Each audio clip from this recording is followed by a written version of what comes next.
SKSSF നേതാവ് സത്താർ പന്തല്ലൂരിനെതിരെ കേസെടുത്ത് police. കൈവെട്ട് പരാമർശത്തിൽ മലപ്പുറം പോലീസാണ് കേസെടുത്തത്.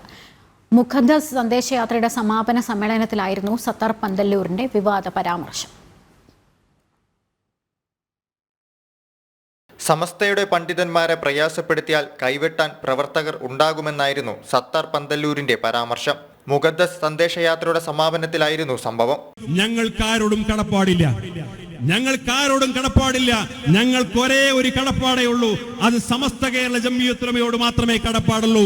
ആ സമസ്ത കേരള ജംഇയ്യത്തുൽ ഉലമയുടെ മഹാരഥന്മാരായ പണ്ഡിതന്മാരെ, അതിന്റെ ഉസ്താദുമാരെ, അതിന്റെ സാദാത്തുക്കളെ വെറുപ്പിക്കാനും പ്രയാസപ്പെടുത്താനും പ്രഹരമേൽപ്പിക്കാനും ആര് വന്നാലും ആ കൈവെട്ടാൻ SKSF പ്രവർത്തകന്മാർ മുന്നോട്ടുണ്ടാകും.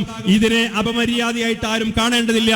ഇത് സമസ്ത കേരള ജംഇയ്യത്തുൽ ഉലമക്ക് ജനിച്ച, അതിനുവേണ്ടി ജീവിക്കുന്ന, അതിനുവേണ്ടി മരിക്കാൻ സന്നദ്ധരായിട്ടുള്ള ഒരു പ്രസ്ഥാനത്തിന്റെ പ്രവർത്തകരുടെ മുന്നറിയിപ്പാണ് എന്ന് എല്ലാവരും തിരിച്ചറിയേണ്ടത് നല്ലതാണ്. അഷ്റഫ് കളത്തിന്റെ പരാതിയിൽ IPC 153 പ്രകാരമാണ് കേസ്.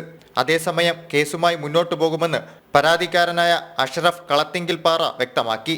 യുവാക്കളെ പ്രകോപിപ്പിക്കുന്നതായിരുന്നു സത്താർ പന്തല്ലൂരിന്റെ പ്രസംഗമെന്നും സംസ്ഥയുടെ നേതാക്കളാരും ഇങ്ങനെ സംസാരിക്കാറില്ല എന്നും അഷ്റഫ് കളത്തിങ്കൽപ്പാറ വ്യക്തമാക്കി. പല നേതാക്കന്മാരും പല പണ്ഡിതന്മാരൊക്കെ പ്രസംഗിക്കാറുണ്ടെങ്കിലും ഇത്ര പ്രകോപനപരമായിട്ട് പ്രസംഗിക്കാറില്ല. കാരണം ഇപ്പോൾ വളർന്നു വരുന്ന വൈകാരികമായി ചിന്തിക്കുന്ന ഒരുപാട് പ്രവർത്തകന്മാരുണ്ടാവും, ചെറുപ്പക്കാരുണ്ടാവും. അപ്പോൾ അവരിലേക്കൊരു പ്രകോപനം സൃഷ്ടിച്ചുകൊണ്ട് കൈവിട്ടുക എന്നൊക്കെ പറയുമ്പോൾ അതൊരു നാട്ടിൽ സംഘർഷം സൃഷ്ടിക്കുന്ന ഒരു സാമുദായിക ലഹള അല്ലെങ്കിൽ എന്തെങ്കിലുമൊക്കെ അങ്ങനത്തെ വിഷയങ്ങൾ ഉണ്ടാക്കുന്ന ഒരു പ്രസംഗമായിട്ട് തോന്നിയിട്ടുണ്ട്. അദ്ദേഹം തിരുത്തണം, പൊതുസമൂഹത്തോട് മാപ്പ് പറയണം.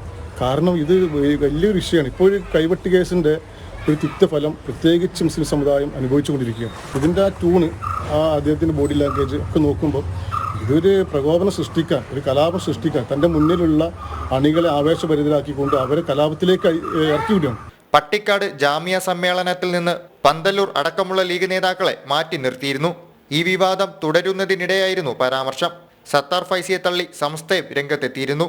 ജനം, കോഴിക്കോട്.